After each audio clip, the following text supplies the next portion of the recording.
Hello and welcome. If the bulb in your Elna SU or the likes of this TSP Supermatic type sewing machine is not working, there's a couple of things to check, but more than likely it's just a blown bulb. So I'll show you how to replace the bulb. First thing to check is that your mains power's on. I mean, it's possible that you've got a blown fuse or something like that, or the little button's tripped. If you've got no power to the board, you can check that just by plugging other devices into the board.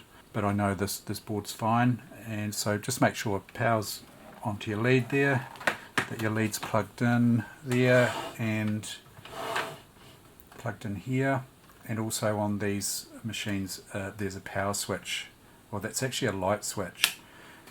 The machine will run with this switch either off or on. That's just a light switch. Okay, I guess the other potential is that there's damage to the cord that may be stopping power from getting through. But if you've got power to the motor, by rights you should really have power to the bulb. When you're doing this job, I would suggest unplugging the machine here, and just to be doubly safe, unplug the power socket as well, because you don't really want to be fiddling around in the bulb area here with the power on. So just make sure that's unplugged there. So as you can see, if I plug this machine in though, just to show you, we've got no light there. There should be light. Turn my no light there. First thing to check, double check you're unplugged, because sticking your fingers into this area is not a good thing if it's plugged in. So I can see there's no bulb up in there. You could feel that with your finger, but you definitely don't want to be doing that with the machine plugged in. So just make sure, if you are going to feel around in here, make sure you're unplugged. Can't stress that enough. There's live terminals. That would be like sticking your finger into a light socket. It will ruin your day if the power's on. So in this case we've got no bulb. So obviously the next step would be to install a bulb. But let's just say that you do have a bulb in there and you're still not getting any light when you hit the switch here. Well, more than likely that's going to mean that the bulb's blown. Now, it's quite difficult. Again, make sure it's unplugged, because even with a bulb in here, I guess it could be possible that if you're trying to unscrew the bulb and the globe breaks, the actual glass breaks while you're trying to get in here, and you've got power plugged in here, that's going to mess your day up as well. So risk of electric shock, just be very careful. Make sure it's unplugged. I don't know how many times I'm going to say it in this one, but just make sure it is unplugged. Now, it's difficult to get into here to get the bulb. I can't get my fingers around the bulb. It's an awkward position to get in there and push the bulb up and turn it, because it is a bayonet style fitting here. So these little pins here are designed to push up into a slot and turn, a little bit like an automotive bulb, I guess.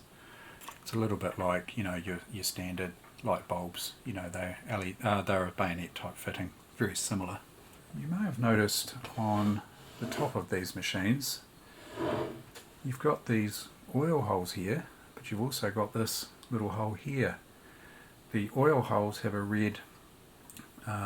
some red paint on to indicate they are oil holes. This is not an oil hole. This actually leads down to a lever here which pushes the whole carriage, the bulb holder carriage, down. And if you get a screwdriver, something narrow and long enough, so narrow enough to fit in the hole there, you can push the bulb down. So I'm just pushing the screwdriver down the hole here. You can see the bulb just pop out the bottom there. and that just allows you to get your fingers onto it and unscrew the bulb. So if it was dead, you would take the bulb out, get a replacement. This, looks like probably an original Elna bulb here.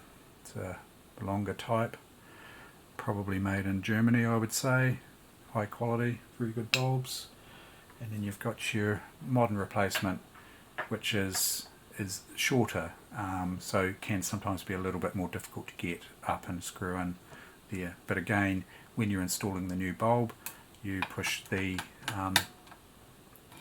screwdriver down into the slot there, and then put your new bulb in. Just have a wee ferret around up there. It should pop into the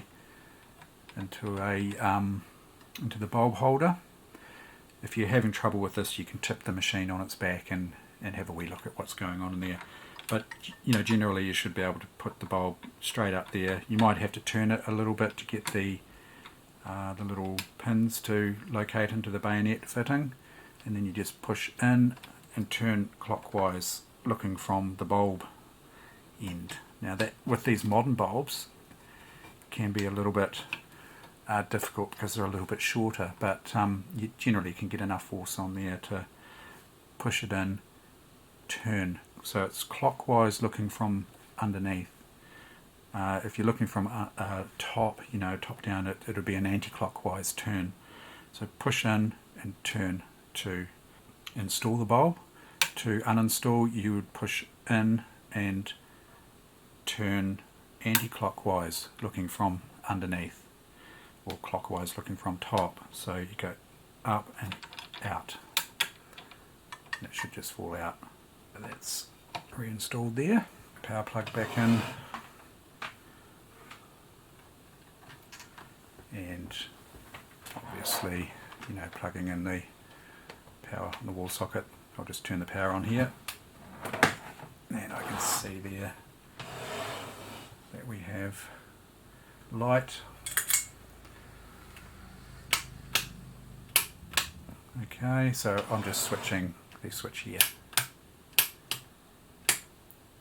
and that's it. That's how you change a bulb on an Elna Supermatic TSP, SU, SP models. Okay, so I hope you found that helpful, and thank you very much for watching.